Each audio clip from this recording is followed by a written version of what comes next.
Baik Bapak Ibu, kita langsung saja membuka firman Tuhan dalam kitab Yosua pasal 1 ayat 6 sampai 7.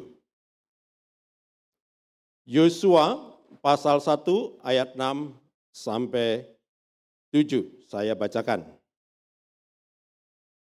Kuatkan dan teguhkanlah hatimu, sebab engkaulah yang akan memimpin bangsa ini memiliki negeri yang kujanjikan dengan bersumpah kepada nenek moyang mereka untuk diberikan kepada mereka. Hanya kuatkan dan teguhkanlah hatimu dengan sungguh-sungguh, bertindaklah hati-hati sesuai dengan seluruh hukum yang telah diperintahkan kepadamu oleh hambaku Musa. Janganlah menyimpang ke kanan atau ke kiri, supaya engkau beruntung kemanapun engkau pergi. Nah, Bapak Ibu, rupanya kata-kata ini, kuatkan dan teguhkanlah, itu diulang-ulang dalam ayat 6 dan 7, tapi juga diulang lagi di dalam ayat 9. Bukankah telah kuperintahkan kepadamu, kuatkan dan teguhkanlah hatimu. Janganlah kecut dan tawar hati, sebab Tuhan Allahmu menyertai engkau kemanapun engkau pergi. Nah, kalau demikian, rupanya menguatkan hati, memiliki hati yang teguh itu sangat diperlukan oleh kita semua. Khususnya dalam konteks ini dibutuhkan oleh Yosua, karena Yosua sekarang yang memimpin bangsa Israel masuk ke tanah perjanjian. Bapak Ibu, kehidupan kita di masa-masa mendatang itu belum menjanjikan. Kondisi dunia, kondisi politik, kondisi ekonomi belum cukup baik. Dan itu sering menimbulkan kekhawatiran, menimbulkan hati kita kecut, karena kelihatannya yang di depan itu tidak menjanjikan. Itu pentingnya, maka Allah melalui Musa berkata kepada Yosua, seorang yang akan memimpin bangsa Israel memasuki tanah perjanjian. Dia akan menggenapi perjanjian Allah kepada umat Israel, masuk ke tanah perjanjian untuk melangkah ke depan, memasuki atau menduduki tanah perjanjian. Diperlukan seorang pemimpin yang memiliki hati yang kuat dan teguh. Tapi ternyata kalau dalam ayat 6 dan 7 itu adalah kata-kata Allah melalui Musa kepada Yosua, di dalam ayat selanjutnya ternyata juga bangsa itu, kalau kita lihat pasal selanjutnya juga dilihat seperti ayat 9 tadi diulangi lagi, kuatkan dan teguhkanlah hatimu. Lalu nanti juga ternyata kalau kita baca selanjutnya, umat Israel juga merespon dan berkata, kuatkanlah, teguhkanlah hatimu. Jadi siapapun yang bermaksud merindukan penggenapan janji Allah, yaitu bangsa Israel masuk ke tanah perjanjian, tanah yang berlimpah susu dan madu, harus memiliki hati yang kuat dan teguh. Apalagi pemimpinnya Yosua. Nah, pertanyaannya, ada apa Allah melalui Musa mengingatkan Yosua untuk terus berkata, kuatkan dan teguhkanlah hatimu, kuatkan dan teguhkanlah hatimu, dan diulang lagi, kuatkan dan teguhkanlah hatimu. Ayat 6, ayat 7, ayat 9 setidaknya. Mengapa? Rupanya ini masa peralihan. Kalau kita lihat ayat-ayat sebelumnya dalam ayat 1 seterusnya, itu peralihan kepemimpinan Musa kepada Yosua. Dan ada yang memahami bahwa memasuki tanah perjanjian itu bukan hal yang gampang. Sehingga sekalipun seorang yang sudah terlatih sekali Yosua pun bisa tergoda untuk khawatir, untuk tidak teguh hatinya.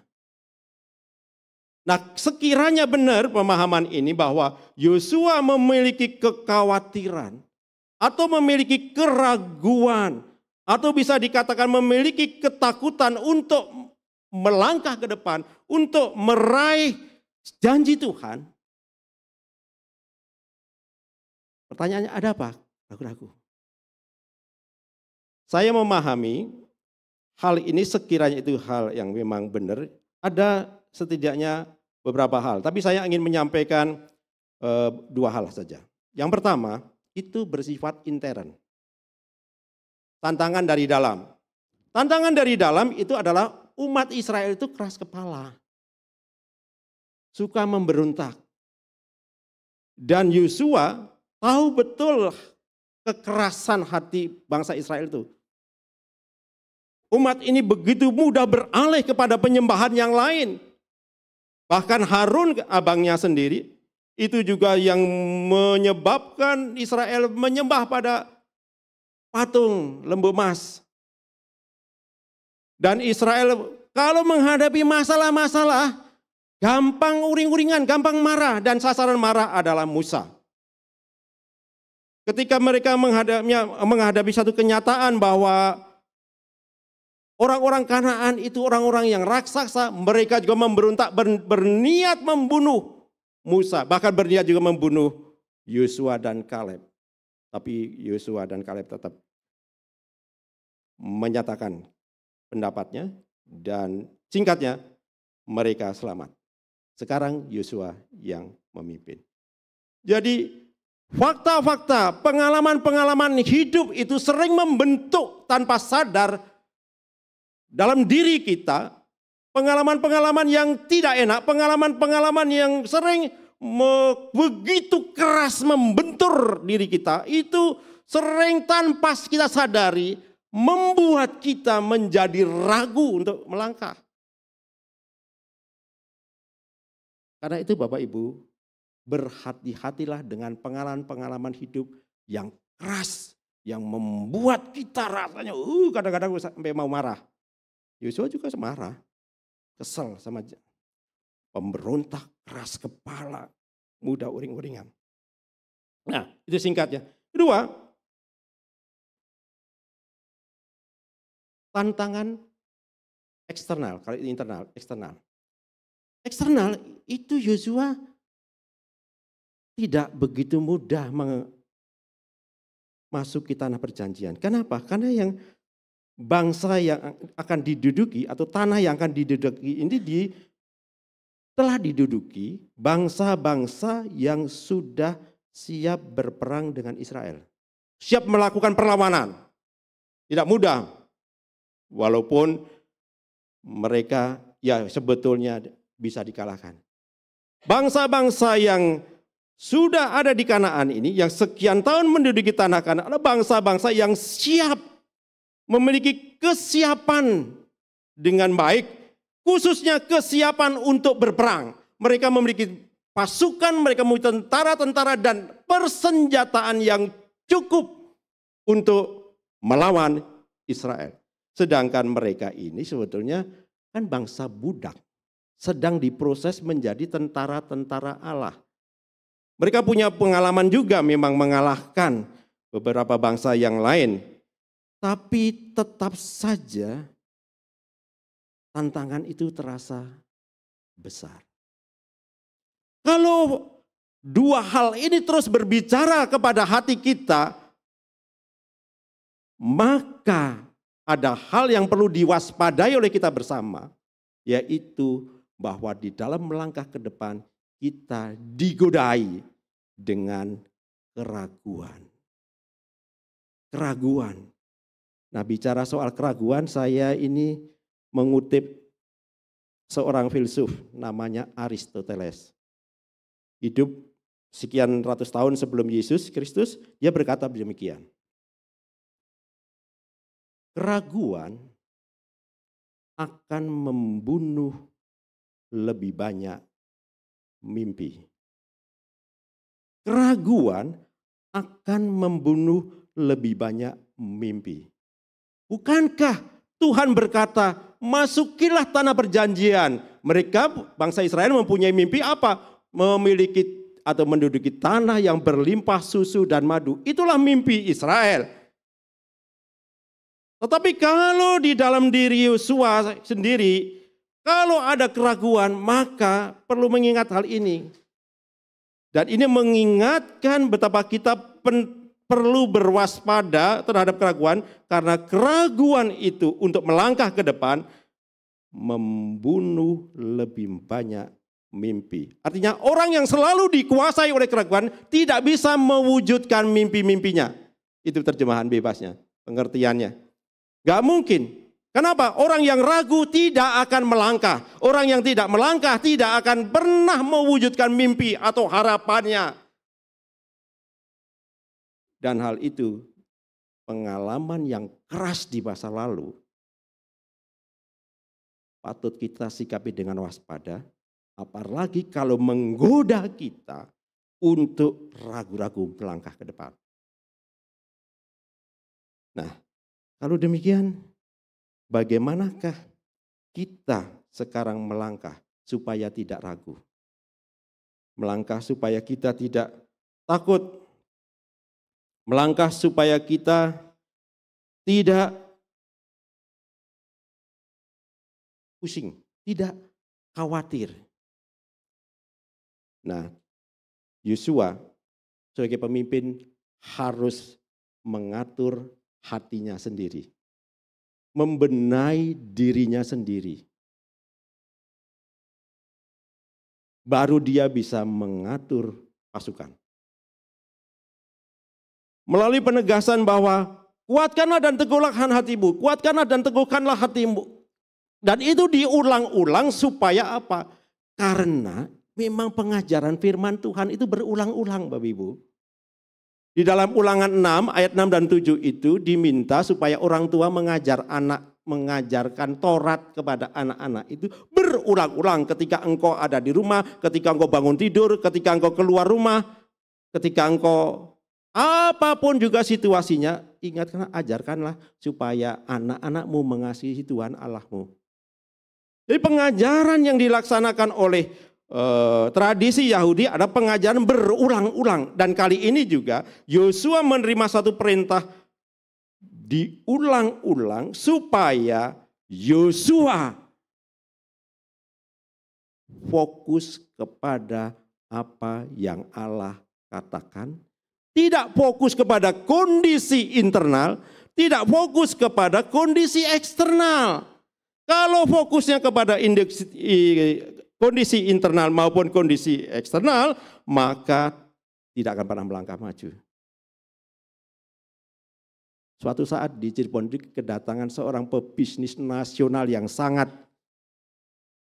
kondang. Lalu kami hamba-hamba Tuhan itu diundang. Bicara bisnis kan saya nggak tahu bisnis. Lalu saya iseng-iseng bisnis. Saya iseng-iseng bertanya, ada kesempatan bertanya. Lalu saya bertanya sama pengusaha ini. Bapak, perkenalkan sama saya Heru dan sebagainya. Lalu bisnis apa yang terbaik untuk kondisi saat ini? Karena diberi kesempatan gitu. Apa jawaban pengusaha itu? Kalau nunggu situasi baik, tidak akan pernah engkau melangkah dalam dunia bisnis. Kaget saya. Jadi pengusaha besar itu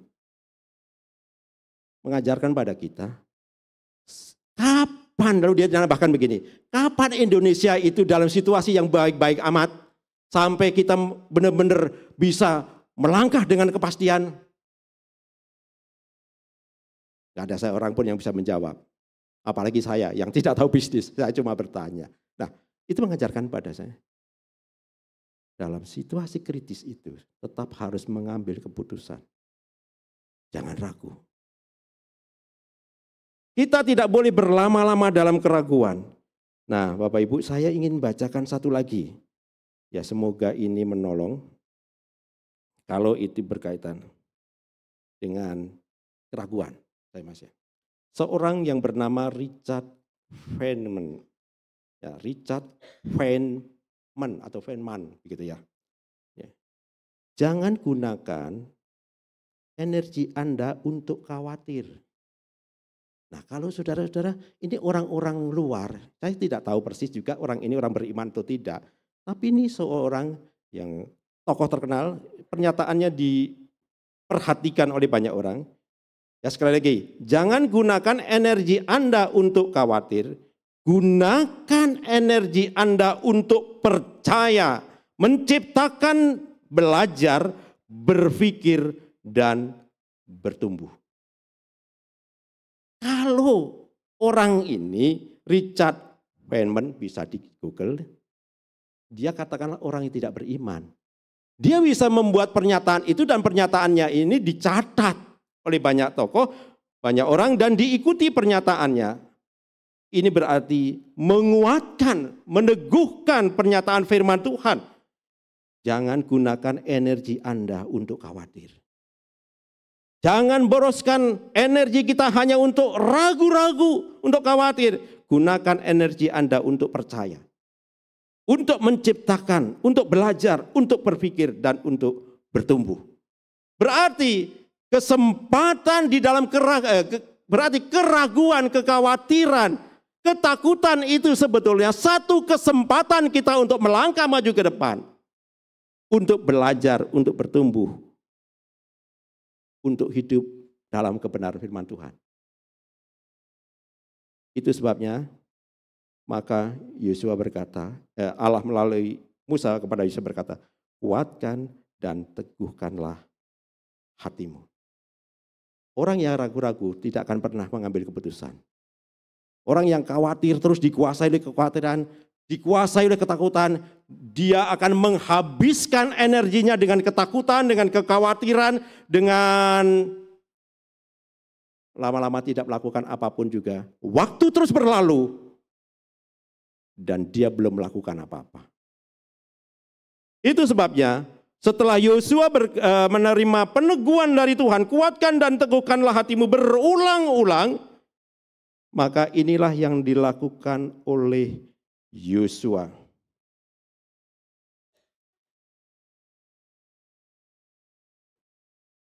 Yosua di dalam ayat selanjutnya berkata, ayat 10. Lalu Yosua memberi perintah kepada pengatur pasukan bangsa itu, katanya, ayat 11. Jalanilah seluruh perkemahan dan perintahkanlah kepada bangsa itu demikian. Sediakanlah bekalmu, sebab dalam 3 hari kamu akan menyeberangi sungai Yordan ini untuk pergi menduduki negeri yang akan diberikan Tuhan Allahmu kepadamu untuk diduduki. Di tengah keraguannya, setelah mendengarkan perkataan Tuhan, diteguhkan dengan firman Tuhan, Yosua mengalahkan keraguannya. Yosua mengalahkan kekhawatirannya. Yosua mengalahkan kekhawatirannya, ketakutannya. Dan Yosua melangkah. Kalau demikian, apa dasar Yosua melangkah? Dasarnya adalah perintah Tuhan. Bapak Ibu, kita itu masih panjang tahun 2025. Kita ini baru memasuki bulan Februari. Ini aja masih tanggal-tanggal awal. Masih panjang. Kita diperhadapkan dengan keputusan dan keputusan. Hidup ini adalah, kalau kita hidup itu harus mengambil keputusan. Kita hidup di zaman ini seperti ini karena hasil keputusan di masa lalu. Keputusan masa lalu menghasilkan kita seperti ini. Dan kita juga akan menghadapi terus ke depan dan Tuhan menghendaki keputusan Dan keputusan itu diharapkan keputusan yang tepat, keputusan sesuai perintah Tuhan. Pertanyaannya, hari-hari ini sering kita memutuskan sesuai dengan kehendak Tuhan atau sesuai pemikiran kita sendiri. Kalau keputusan-keputusan yang kita ambil adalah keputusan didasarkan kepada diri sendiri, keputusan itu bukan saja salah, keputusan itu menghancurkan. Contohnya real. Saya mendengar beberapa orang yang tergoda. Bukan pinjol, biasanya kan Bapak Gembala bicara pinjol, enggak Pak. Ini tentang Bitcoin.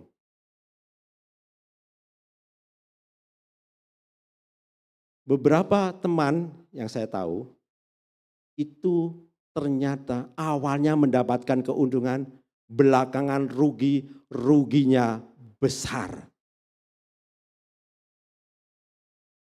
Ada beberapa juga yang memberikan uangnya kepada investasi. Investasinya bodong. Lalu ada orang juga yang memberikan dirinya kepada asuransi tertentu. Tapi asuransi sekarang ini juga kolab. Jadi dengan kata lain, kalau kita memutuskan dengan pikiran kita sendiri, salah dan merugikan, bahkan menghancurkan. Pentingnya apakah kita melangkah sesuai perintah Tuhan. Kalau demikian perintah Tuhan bagaimana? Perintah Tuhan itu seperti yang diajarkan oleh Tuhan kepada Yosua, janganlah engkau lupa memperkatakan kitab Taurat ini. Jangan lupa memperkatakan. Memperkatakan itu membaca dan membaca bersuara.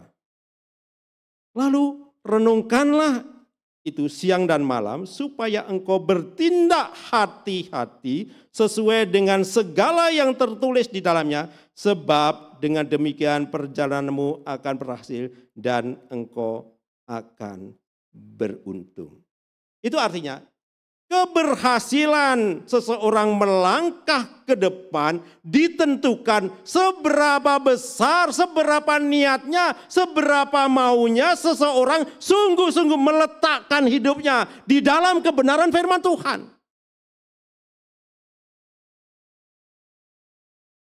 Karena kalau kita jujur, pengalaman kita, keputusan kita masa lalu itu ya banyak salahnya dalam banyak hal. Ada salahnya, keliru, perhitungannya begini-begini, kira-kira masih mampu. Gak taunya situasi politik, situasi ekonomi berubah, situasi global berubah, kacau. Kita sering banyak salah. Karena itu kita diingatkan kembali untuk kembali kepada kebenaran firman Allah, bahwa segala sesuatu tetap terlebih di dalam meraih penggenapan janji Allah, dibutuhkan satu tuntunan dari Allah, yaitu kebenaran firman Allah.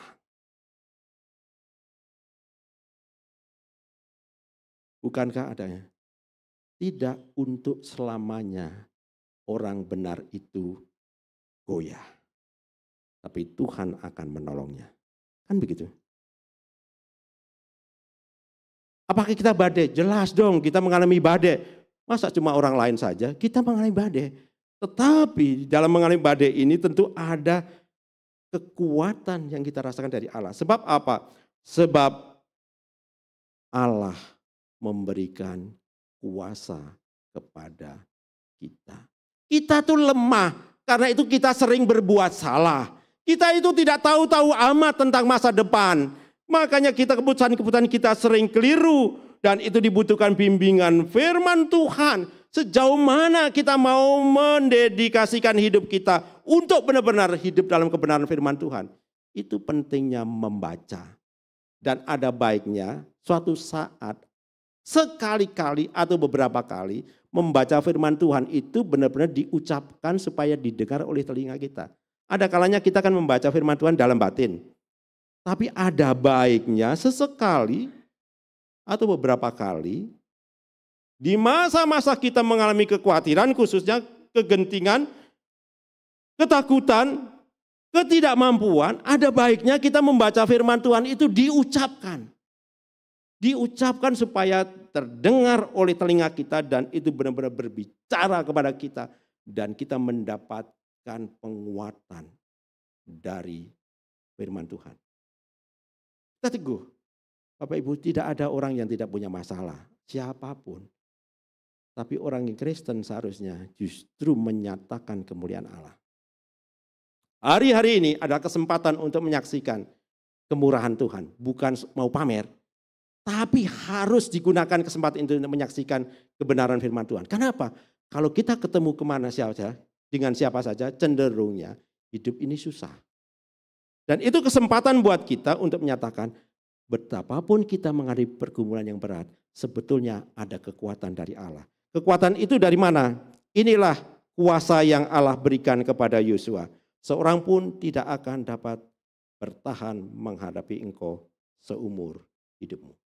Allah itu sebenarnya menyediakan satu potensi yang sangat besar, yaitu kuasa Allah. Bukan kuasa manusia, kuasa Allah. Kuasa Allah itu diberikan kepada Yosua. Sebagaimana Allah memberikan kuasa itu kepada Musa, maka kuasa itu juga diberikan kepada Yosua. Dan kuasa itu gak main-main. Seorang pun tidak akan dapat menghadapi engkau seumur hidupmu. Kapan? Kalau hidup di dalam firman Allah.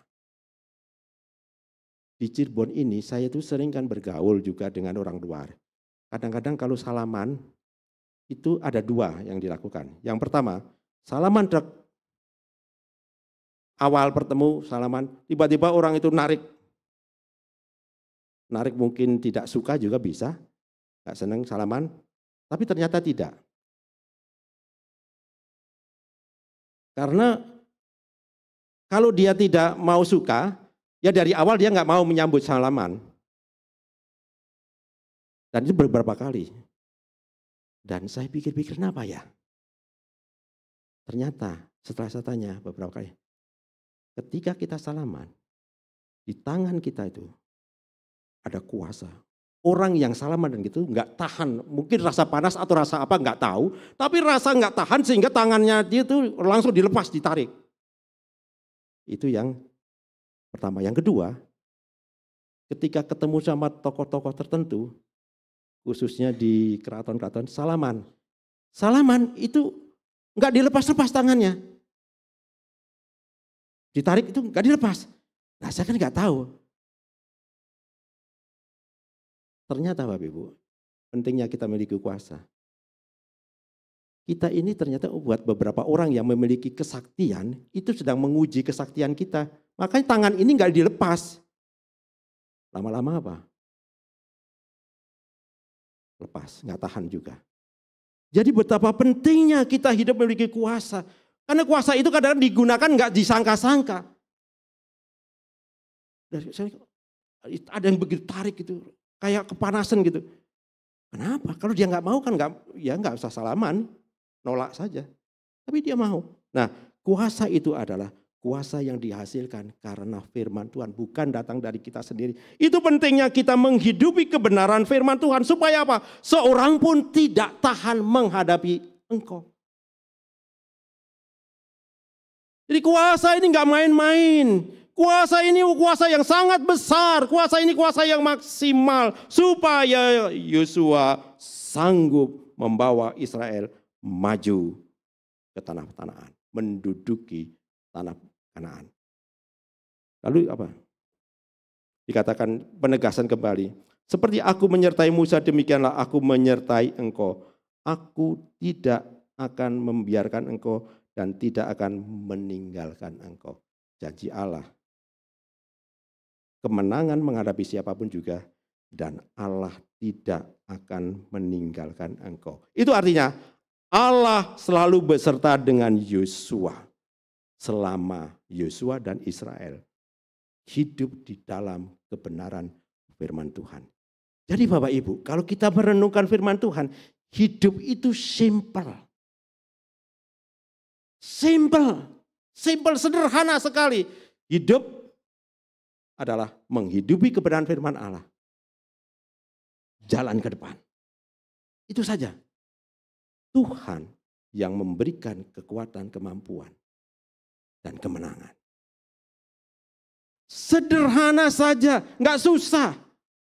Kalau Bapak Ibu ingin memutuskan hal-hal yang penting terlebih, benar-benar carilah Tuhan. Sampai Bapak Ibu yakin inilah kehendak Allah yang harus saya putuskan. Saya belajar ini pada beberapa waktu yang lalu. 4 tahun saya belajar membaca firman Tuhan. Renungkan firman Tuhan. Apa sih kehendak Tuhan dalam hidup saya? Sampai pada tahun yang keempat. Baru saya dapat, ini kehendak Tuhan bagi hidup saya. Dalam pelayanan saya, dalam keluarga saya. Saya putuskan. Dan itu mendapat peneguhan dari istri. Biasanya kalau saya memutuskan segala sesuatu, komunikasi sama istri setuju, itu satu peneguhan bahwa keputusan kita, keputusan bersama. Nggak ada yang menyalahkan, nggak ada yang bilang, oh, dulu gitu sih, nggak ada. Keputusan bersama. Dan itu benar. Jadi Bapak Ibu, pertanyaannya adalah, bukan bagaimana mendapatkan kuasa, tapi pertanyaan adalah, seberapa besar Bapak Ibu haus dan lapar akan firman Tuhan? Seberapa niat Bapak Ibu ingin benar-benar mencari kebenaran firman Tuhan, menemukan kebenaran Tuhan. Makanya itu membaca, merenungkan, memperkatakan firman Tuhan itu begitu penting buat kita. Dan itulah yang menyelamatkan kita, menyelamatkan keluarga kita, menyelamatkan pelayanan kita, menyelamatkan bisnis kita, menyelamatkan kita segala-galanya. Karena Allah memberikan kuasa. Allah memberikan kuasa. Sehingga beberapa waktu yang lalu kalau dikatakan bahwa panggilan kita adalah panggilan yang berdampak, itu harus nyata. Puji Tuhan, sedikit kesaksian dari saya. Beberapa waktu lalu itu saya mengikuti kegiatan TOT, Training of Trainer untuk moderasi beragama. Dan beberapa kali saya diberi kesempatan juga mengisi sebagai narasumber di sekolah, di universitas tertentu. Nah, di Sunan, sekarang namanya bukan IAIN, tapi STAIN, ya, Sekolah Tinggi Agama Islam Negeri. Nah, dalam kesempatan itu ternyata kehadiran kita harus membawa dampak. Karena saya ini diutus oleh sekolah, bukan oleh PGIS, diutus sekolah, membawa dampak kepada sekolah apa? Saya menerapkan moderasi beragama di sekolah bersama dengan guru-guru yang lain. Guru agama Katolik, guru agama Islam, dan guru agama Buddha. Apa yang dilakukan oleh kami moderasi beragama ini? Karena ini kan sekolah internasional, bukan sekolah negeri. Di sekolah negeri aja belum jalan. Guru-guru agama Kristen itu sudah guru-guru agama dari SD, SMP, SMA itu pernah di training. Tapi tidak ada dari 30 orang yang ikut itu tidak ada yang menjalankan moderasi beragama, yang mempraktekkan di sekolah enggaknya. Satu saya praktekkan. Dan membawa dampak. Nama sekolah terangkat di Departemen Agama sebagai sekolah yang menjalankan moderasi beragama. Bagaimanapun juga Bapak Ibu, kita harus berdampak. Dan untuk berdampak itu sederhana. Hiduplah dalam kebenaran firman Tuhan. Singkat cerita, Yosua masuk tanah perjanjian. Yosua berhasil memimpin bangsa Israel menggenapi janji Allah. Israel masuk tanah yang berlimpah susu dan madu. Tapi Bapak Ibu, kalau kita terus baca kitab Yosua, di masa akhir Yosua, itu bangsa-bangsa datang, suku-suku datang kepada. Ternyata Bapak Ibu, untuk menggenapi firman Tuhan, itu tidak saja hidup dalam kebenaran firman Tuhan, tapi benar-benar harus berniat meraih janji Allah. Tanah yang dijanjikan oleh Allah kepada bangsa itu begitu luas. Karena tanah Efrat itu, sungai Efrat, maaf. Bukan tanah Efrat. Sungai Efrat itu di mana? Di Irak. Jadi itu sebetulnya luas yang dijanjikan Allah. Itu tanahnya luas sekali. Lewati Turki, Syria, Irak. Luar biasa. Dan tanah itu tanah yang berlimpah susu dan madu. Seharusnya mereka berjuang untuk meraih tanah-tanah yang sekalinya. Tapi ada beberapa suku yang cukup, wis tinggal di sini saja. Itu artinya apa? Jangan buru-buru puas dengan apa yang kita alami. Apa yang kita dapatkan hari ini. Visi Tuhan masih besar. Sehingga akhirnya bukan seluruh Israel diduduki oleh, bukan seluruh tanah perjanjian yang diduduki oleh Israel, hanya baru sebagian tanah perjanjian. Kenapa? Karena beberapa suku tidak berniat sungguh-sungguh meraihnya. Pengalaman ini menunjukkan pada kita, apakah kita punya niat sungguh-sungguh hidup ingin maksimal, ingin berdampak dalam panggilan kita masing-masing. Tuhan janjikan, kamu kuatkan dan teguhlah hatimu. Kuatkan dan teguhkan hatimu. Sehingga kita dipimpin, kita diarahkan oleh kebenaran firman Tuhan. Karena itu, buanglah keraguan. Buanglah kekhawatiran. Buanglah ketakutan. Percayalah kepada Tuhan. Kepercayaan itu dibangun dengan kesungguhan kita merindukan firman Tuhan. Tuhan Yesus memberkati. Mari kita nyanyikan satu pujian, El Shaddai, El Shaddai.